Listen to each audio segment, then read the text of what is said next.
Assalamu alaikum, friends of BookBytes. This evening's interview is incredibly impactful and special. We've watched empires rise and fall over generations, over centuries, not just decades. And this week's book is of particular interest for, I think, scholars of religion, of history, cultural scholars. And I would highly recommend this conversation about an introduction to the rise and fall of Islam in Spain by debut author Nasreen Karodia.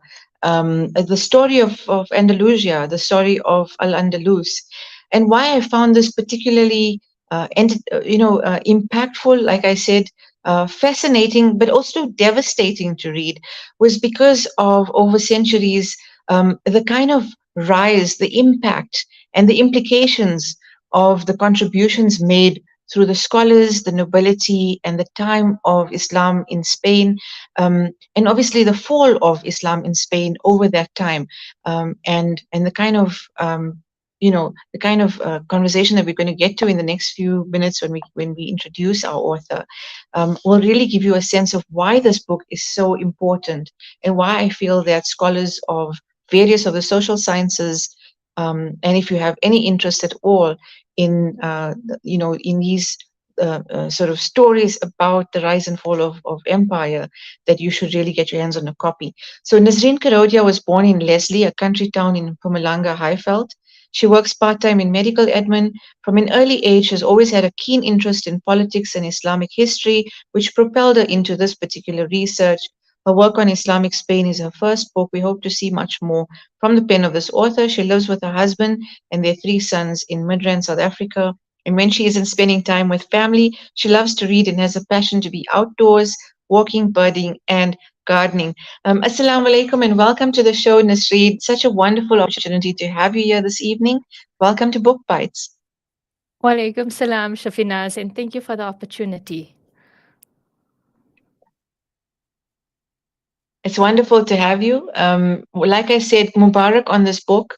I think it's an incredibly important book that you've put out there, a wonderful foray into the world of writing. So welcome. And also, this story. I mean, let us get right into it. Where did this begin for you? You say that you've been doing the research. You obviously have a very, uh, you know, impactful passion, a passion for writing and for Islamic political history as well. Tell us about your love for writing and where did this particular journey begin for you? Okay, so the story is quite simple, really. As a young student, I always knew that Spain had an Islamic impact, right? But to what extent, I didn't really know. And then over time, you read books or you come across lectures and you get to know a little bit of knowledge on the subject. But really, Shafinaz, it was during the Ramadan of 2018 when Radio Islam aired the documentary series Paradise on Earth that really caught me in the sense that I was just enthralled with the amount of information that's out there that generally the Muslim public doesn't really know about. And that really propelled me into researching it. And Spain has always been on my bucket list of places to visit. And usually I have this habit that when I have an interest in a place that I want to visit, I like to do a bit of reading and a little bit of research into the place. It still is on my bucket list. And so what I thought initially would be maybe 5 to 10 pages of my own research for my own personal use and reference ended up being a labor of love and becoming a work of more than over 200 pages, alhamdulillah. And it just happened that I actually finished off writing the book at the start of 2020. And you would remember that we were going into COVID at that time with its many Right. lockdowns. And it was also a difficult time. I had family members whom we had lost during that time. And so I just kind of shelved that book. And it stayed in my inbox for a relatively long period of time until I can say about maybe 1.5 years ago, a family member was traveling to Spain, and I had just emailed her the manuscript to read over. And I told her, look, just read through it. It will give you an idea of what the Islamic history is. And she read it and she provided me with very positive feedback. And she told me, like, why isn't this in a book?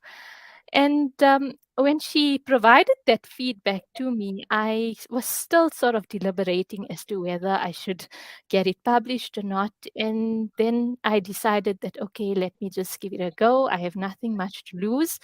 And so I contacted Apa Rehana Shah Bulbulia from RSB Publications, and she was just a wonderful person to work with. She's so phenomenal and educated in her own right, and an author also in her own right. And she gave me a lot of positive feedback, and she did the editing on this book. And from there, basically, it was pretty much back and forth with drafts, and and that eventually ended up being the final product, the book that you see in front of you today. Well, Alhamdulillah, I'm glad you refer to it as a labor of love because it shows in the final product, it shows in the work that I've just read. And yes, definitely hats off to Aparyana Shah Bulbulia because I've seen her work.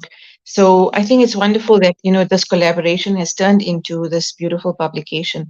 Um, and I said earlier, I found it fascinating to read because, yes, we've all heard about Islamic Spain, and we've heard about the rights of Cordoba, Cordoba, and Granada, and we all have this thirst to want to know more.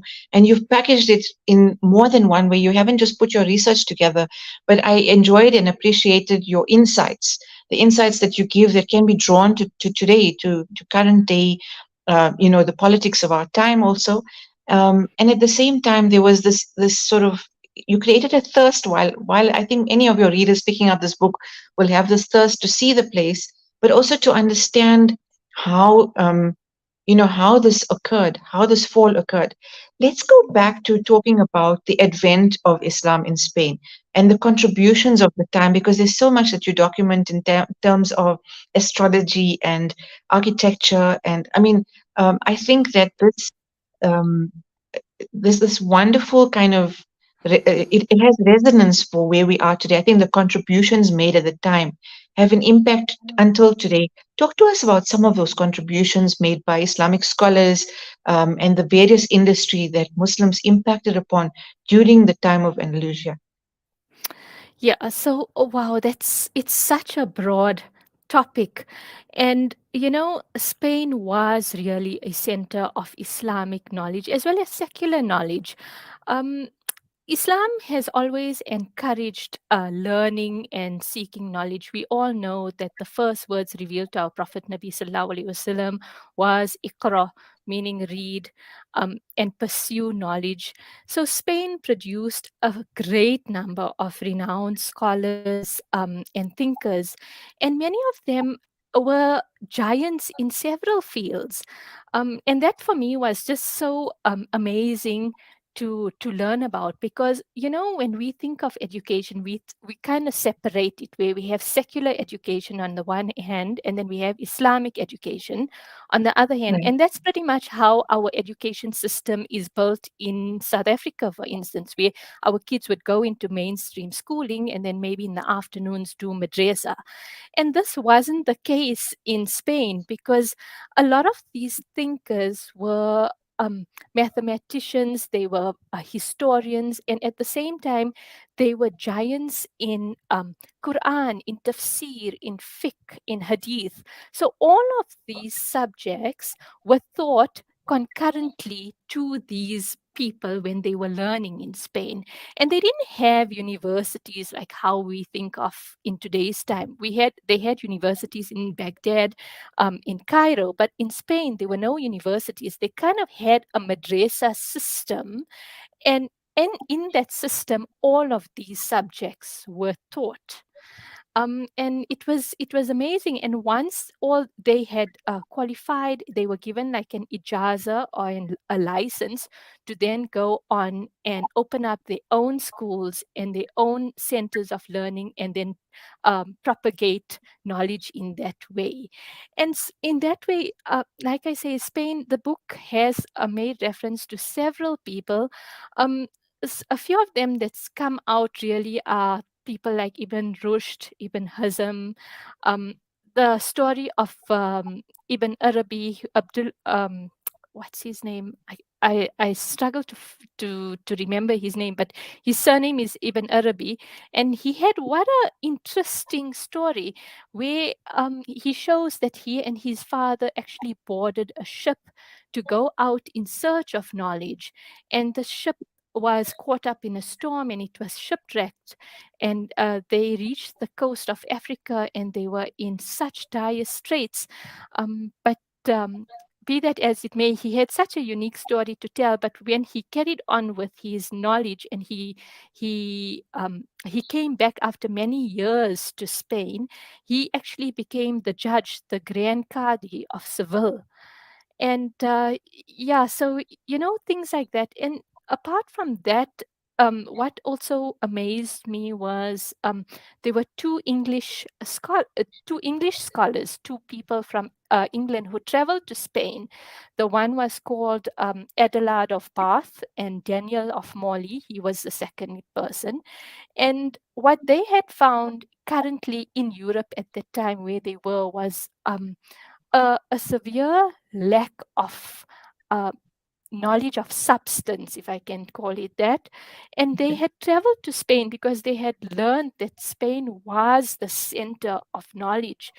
And what they did is they gained the knowledge from Spain and then later on traveled back to England.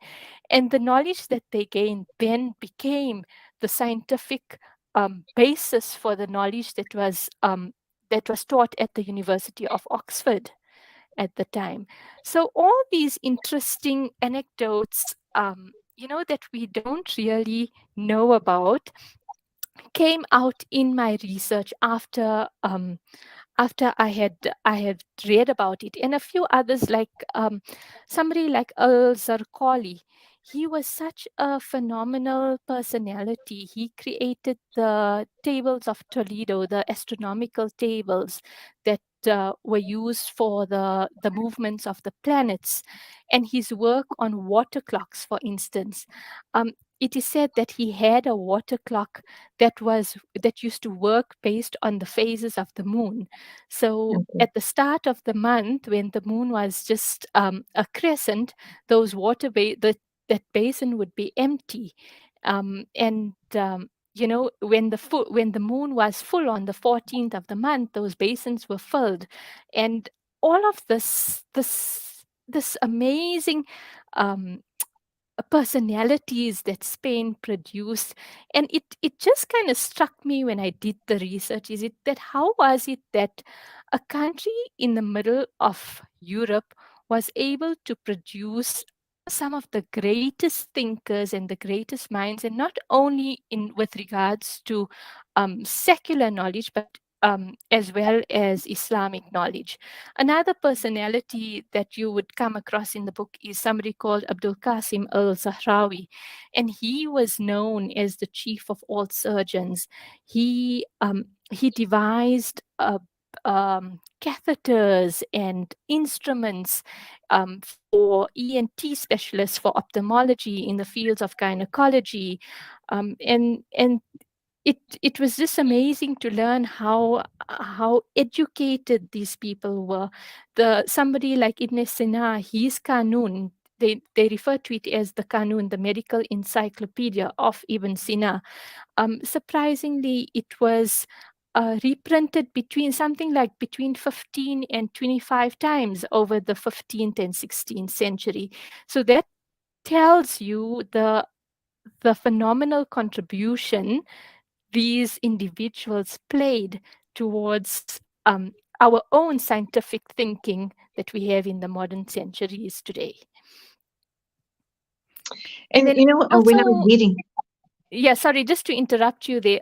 Also on Sure. with regards to like basic items, a lot of basic items were devised by the people in Spain, with regards to silks, the tanning of leather, glass, the making of glass, pottery, all those little things. They were master irrigationers, if I can use that word, where they irrigated the land and they got so much of fruit out of that land because of the irrigation systems that they had devised.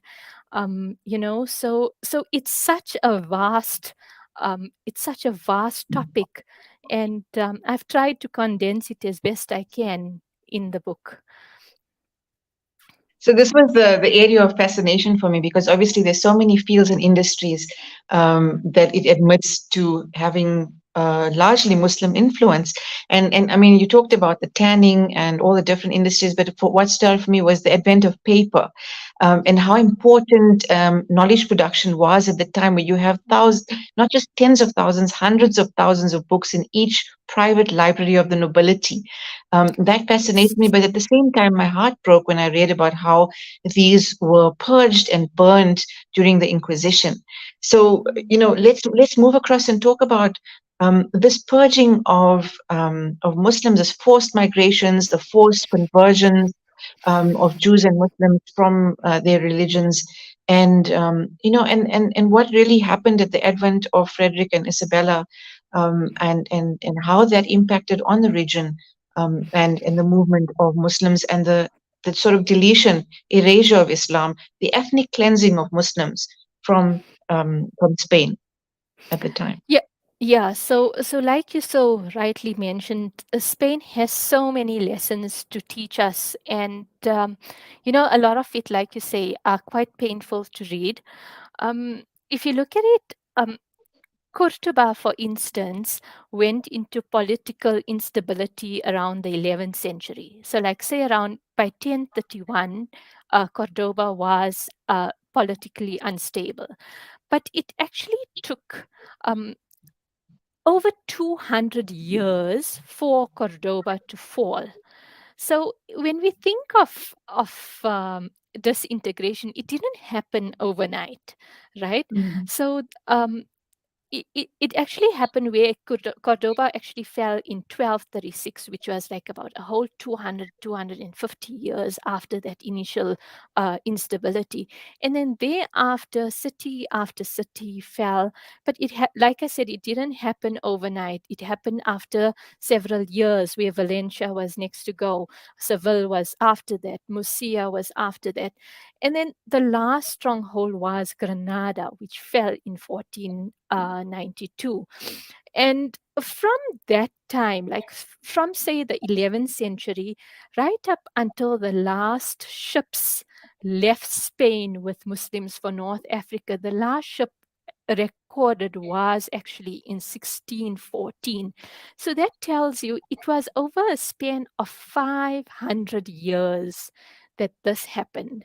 And the expulsions was so um, it was like a witch hunt for Muslims at the time, where Mm. people were rounded up and brought to village squares, and they were burnt on the stakes for just being Muslims, for not renouncing their faith. And the true number of Muslims that were lost this way, that were killed, will never really be known, because lots of them also remember um, once these towns were conquered, a lot of them were taken as slaves. A lot of them were sent, to far off places. And if you know Europe, it's icy cold during the winters. Many of them were Mm. made to walk from Spain, sometimes to go over the Pyrenees Mountains into France to be taken as slaves. And many, many Muslims lost their lives this way, where the journey was just so traumatic and so arduous, that in the severe cold of those winters, many people were killed that way. And then the expelled estimates range from something as low as 500,000 to something as high as 3 million Muslims. That is what the recorded numbers they estimate to be that were actually expelled from Spain towards the end of the Inquisition. And yeah, it was just a painful, painful period of time, but it's also, in light of the events that are happening today, it's something that's a parallel history. We can draw lots of parallels to what the Muslims encountered in Spain at that time, compared to what's happening in our world today.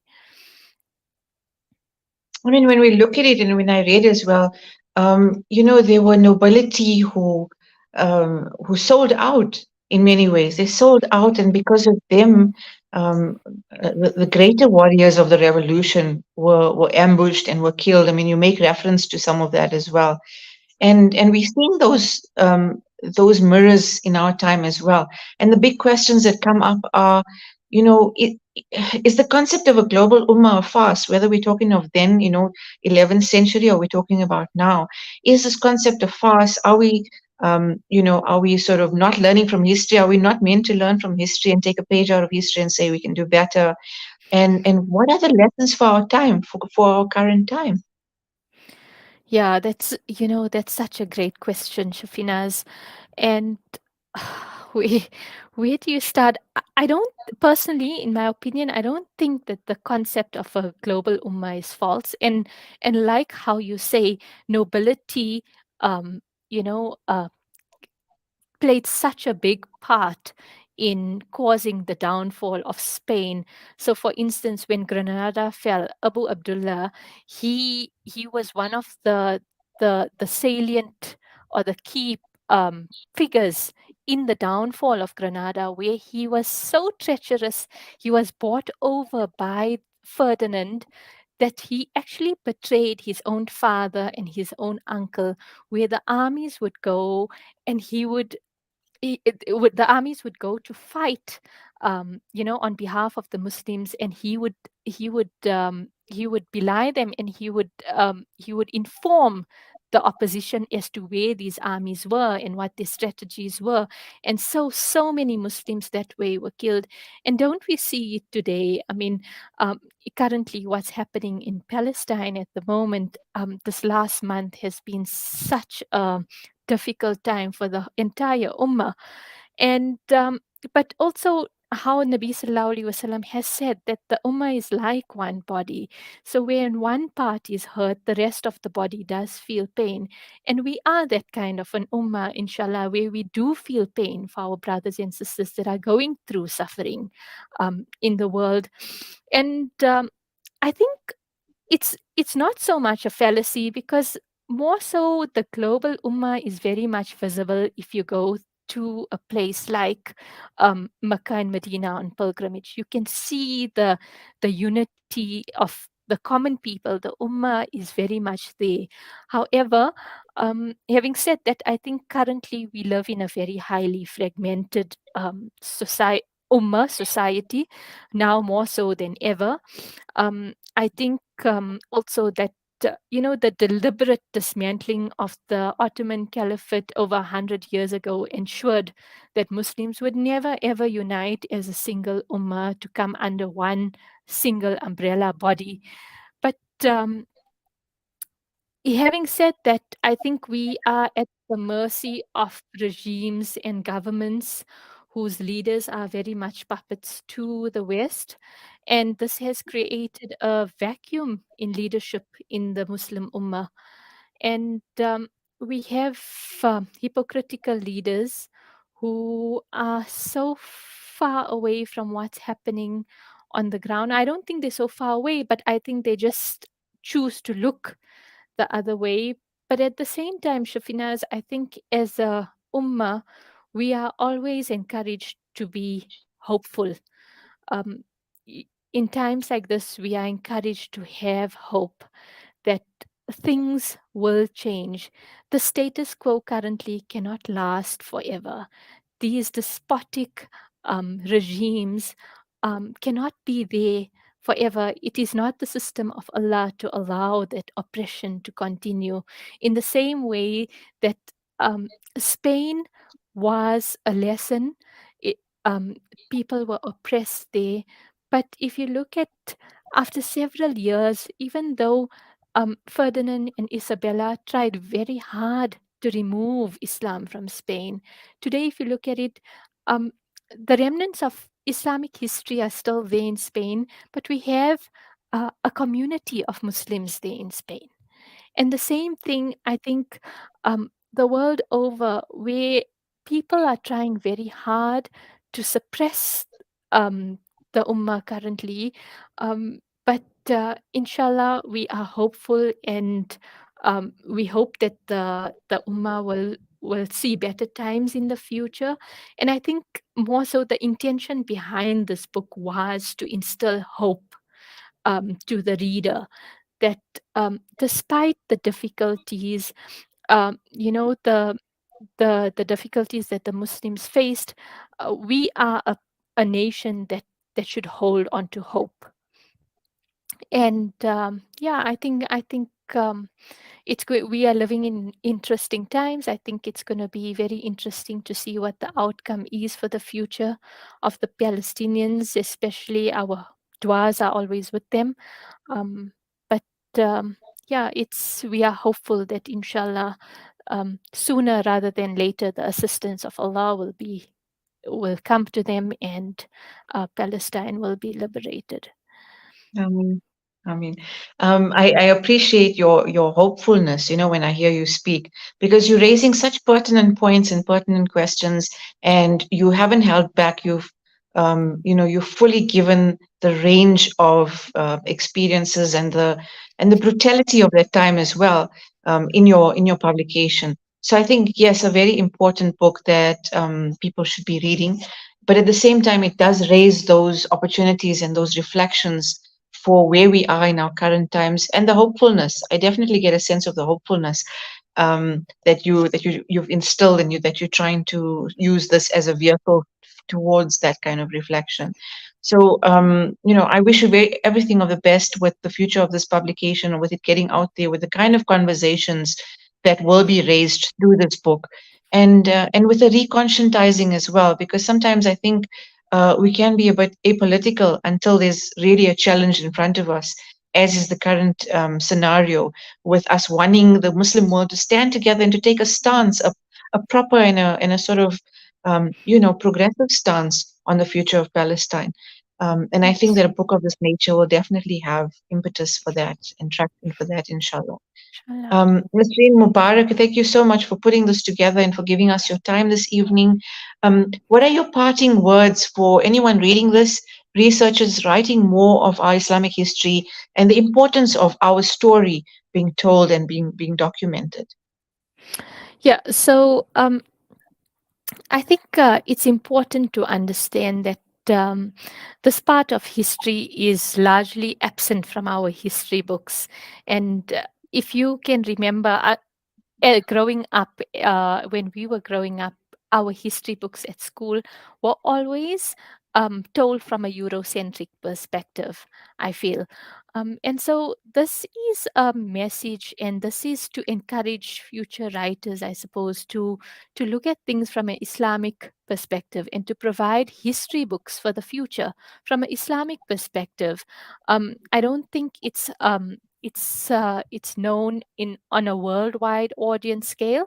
I think generally Islamic books are pretty much focused around the Islamic community, and in that way, it needs to get out there where people in the global wider world community are able to access books like this, where the narrative is told from a different perspective, from a not necessarily a Eurocentric perspective, but from an Islamic perspective. And I think that's important. And Shafina, is really, this book is for almost anybody to read. I think it can be for people who are interested in history, who are interested in the culture of Spain, but it's also for anybody, for students, for just the ordinary layman who would like to get a a background on what Muslims were able to achieve, given the chance in the 10th century in Spain, inshallah. And I So think that it's that important, basically is yeah. the I intention. think also it's important that it's highlighted the kind of impact that Muslim polymaths and various industry have had on Europe from a time before many of the other sort of leaders of the time were even able to read and write. And you had these fantastic libraries and these centers of knowledge and these knowledge production spaces. So I think the importance of your book cannot be underestimated just for documenting that sort of history and hopefully for creating a thirst for researchers to look further, to delve further into the impact that Islam had on Europe in general, precisely because of Al-Andalus.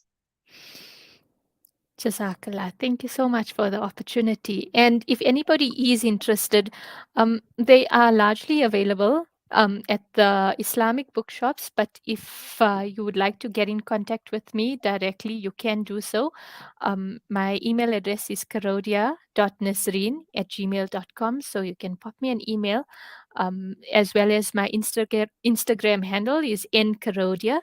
So look out for me there. And hopefully the book will be beneficial to everybody who reads it, inshallah.